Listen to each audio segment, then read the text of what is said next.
Assalamualaikum everyone. Today I am going to discuss vector subspace. So in this short video, we first of all define vector subspace, and then with the help of few examples, we will try to understand the vector subspace. So this is my second lecture for linear algebra. In the first video and in the first lecture, we basically discussed vector space. So what is vector space? Any set V over the field F is called vector space if set V over the field F satisfy 10 axioms. वो 10 axioms कौन से थे? वो basically हमने अपनी first video में briefly discuss किए थे, और अपनी फर्स्ट वीडियो का जो लिंक होगा वो मैं इस वीडियो की डिस्क्रिप्शन में डाल दूंगा, सो आप इजीली उसको विजिट कर सकते हैं. सो बाय द वे अभी हम बात करते हैं सब स्पेस की. इसको हम स्टार्ट करते हैं. Let H is subset of vector space V. Then H is called subspace of vector space V if H satisfy following 3 axioms. एक बात आपने याद रखनी है कि H को सब स्पेस प्रूव करने के लिए H को हम वेक्टर स्पेस प्रूव कर देंगे. अगर H जो कि सबसेट है वेक्टर स्पेस V का, अगर H जो कि सबसेट है वेक्टर स्पेस V का, वो इटसेल्फ एक वेक्टर स्पेस हुआ, तो हम कहेंगे कि H जो है वो सब स्पेस है वेक्टर स्पेस V का. सो सबसे पहले H का इटसेल्फ वेक्टर स्पेस होना जरूरी है. सो वेक्टर स्पेस V जिस फील्ड के ऊपर वेक्टर स्पेस है, H जो है उसी फील्ड के ऊपर सब स्पेस होना चाहिए. सो इसको हम स्टार्ट करते हैं. H हमने एक लिया सबसेट वेक्टर स्पेस V का. H is called subspace of vector space V if H satisfy following 3 axioms. So कौन कौन से एक्सियम्स हैं जरा उनको देख लेते हैं. फर्स्ट एक्सियम देखें जरा. The zero vector of V should be in H. मतलब ये जो वेक्टर स्पेस V है, इसमें जो जीरो वेक्टर है वो H के अंदर लाई करना चाहिए.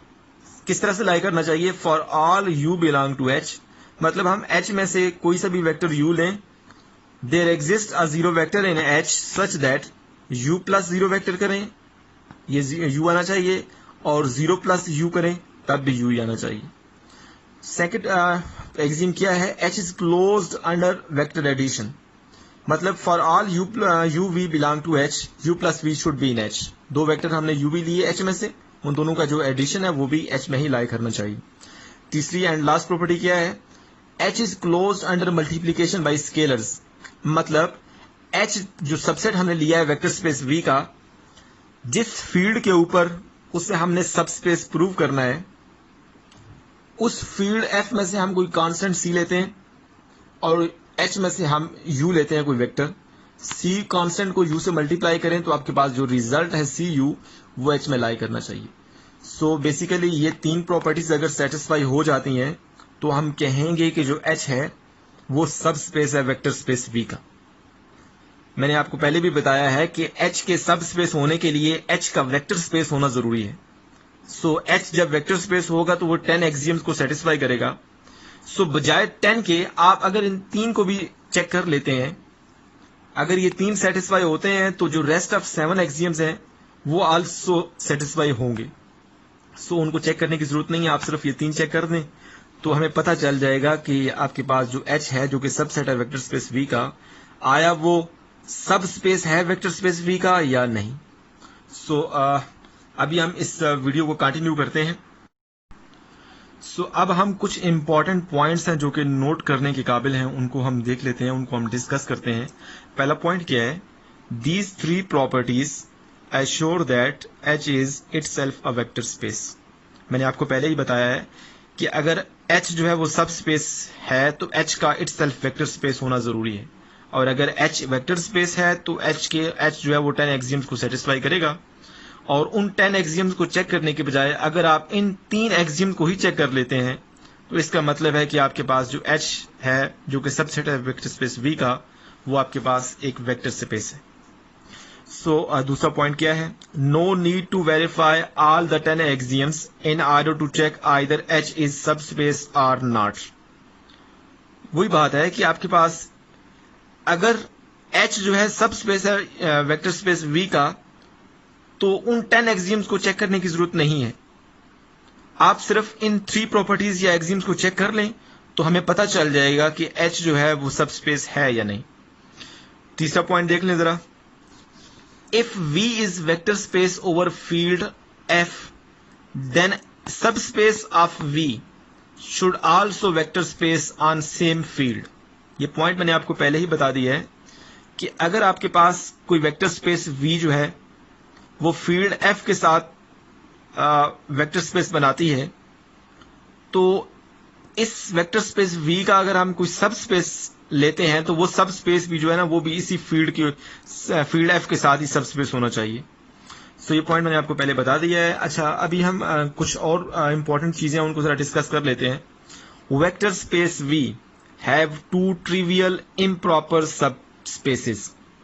कोई भी आप वेक्टर स्पेस लें, कोई भी वेक्टर स्पेस वी लें, उसके 2 जो है ना वो आपके पास सब स्पेसेस जो है ना वो ट्रिवियल या इम्प्रॉपर होते हैं। कौन से?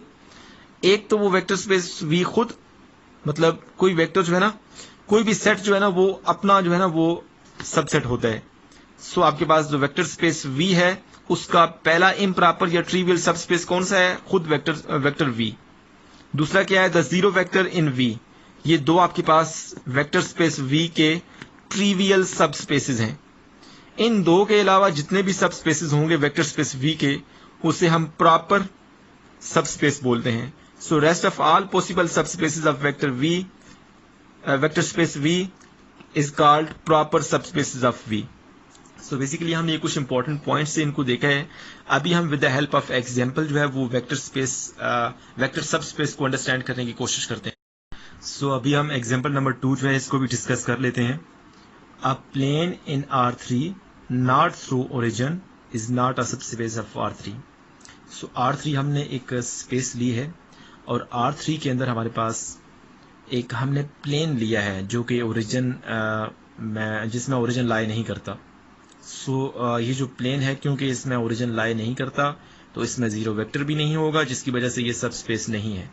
क्योंकि सब स्पेस होने के लिए 3 प्रॉपर्टीज का सेटिस्फाई होना जरूरी है। वो 3 प्रॉपर्टीज कौन सी हैं ये मैं आपको दिखा देता हूँ। सो पहली प्रॉपर्टी क्या है कि आपके पास जो H जिसको हमने सब स्पेस प्रूव करना है वेक्टर स्पेस V का, उसके अंदर जीरो वेक्टर लाई करना चाहिए। सो दूसरी प्रॉपर्टी क्या है कि जो H है जिसे हमने सब स्पेस प्रूव करना है वेक्टर स्पेस V का, वो विद रिस्पेक्ट टू एडिशन जो है वो क्लोज होना चाहिए। और तीसरी प्रॉपर्टी क्या है कि आपके पास जो H है जिसे हमने सब स्पेस प्रूव करना है वेक्टर स्पेस V का, वो under multiplication bye scalar hold करना चाहिए। सो इन तीनों प्रॉपर्टीज को हम बारी बारी देख लेते हैं कि आया हमारी एग्जांपल नंबर 2 के लिए ये तीनों प्रॉपर्टी सेटिस्फाई होती हैं या नहीं। सो आपके पास एग्जांपल नंबर 2 हमारे पास है क्या, उसको देख लें जरा। A plane in R3 not through origin is not a subspace of R3। Basically ये एक प्लेन हमने लिया है R3 के अंदर। R3 आपके पास कोई वेक्टर स्पेस है और इसमें से हमने एक सबसेट लिया है, एक प्लेन लिया है R3 में से। ये जो प्लेन है बेसिकली ये सब स्पेस होगा R3 का अगर ये उन 3 प्रॉपर्टीज को सेटिस्फाई करेगा। क्योंकि ये जो प्लेन है ये मतलब ओरिजिन से पास नहीं होता, तो इस वजह से इसमें जीरो वेक्टर नहीं होगा। जब जीरो वेक्टर नहीं होगा तो सब स्पेस के लिए जो पहली कंडीशन थी वही सेटिस्फाई नहीं होगी। तो यहां पे मैंने लिखा है because the plane does not contain zero vector of R3 that's why the plane is not a subspace of R3। इसको with the help of diagram भी अंडरस्टैंड कर लें। ये मैंने XYZ बेसिकली R3 एक XYZ जो plane होता है उसको R3 प्लेन भी बोलते हैं। सो R3 आपने एक वेक्टर स्पेस लिया है। सो इस R3 के अंदर बेसिकली ये मैंने एक प्लेन ले लिया जिसको मैंने डॉटेड लाइन से शो किया है, इसको मैंने H बोला है। H आपके पास कोई प्लेन है, क्योंकि H जो है वो उसमें ओरिजिन, ये आपके पास ओरिजिन है, ओरिजिन लाई नहीं करता, इसकी वजह से इस H जो आपके पास प्लेन है इसमें जीरो वेक्टर लाई नहीं करेगा। जब जीरो वेक्टर लाई नहीं करेगा तो पहली कंडीशन सेटिस्फाई नहीं होगी, सो अगली 2 कंडीशन चेक करने की जरूरत ही नहीं है। So plane H is not सब स्पेस ऑफ R3। सो ये आपके पास एग्जांपल नंबर 2 थी। मुझे उम्मीद है कि आपको ये जो वेक्टर सब स्पेस का टॉपिक है इसकी अंडरस्टैंडिंग हो गई है। फिर भी अगर किसी को कंफ्यूजन है तो आप हमें जरूर लिखें। Thank you so much for watching my video. So now with the help of an example we try to understand what is the concept of vector space. So example number 1 देखें जरा। A line in R2 not through origin is not a subspace of R2। R2 हमने एक vector space लिया है, R2 का हमने एक subset लिया है जो कि एक लाइन है। R2 के अंदर एक लाइन जो है वो इस R2 का सबसेट है। ये लाइन ओरिजिन से पास नहीं हो रही, जिसकी वजह से ये लाइन जो है ये सबस्पेस नहीं है R2 की। बाय द वे, अगर ये लाइन सबस्पेस होती R2 की तो लाइन जो है ना वो इटसेल्फ एक वेक्टर स्पेस होती और वो 10 एक्सियम जो है वेक्टर स्पेस की, ये उनको सेटिस्फाई करती।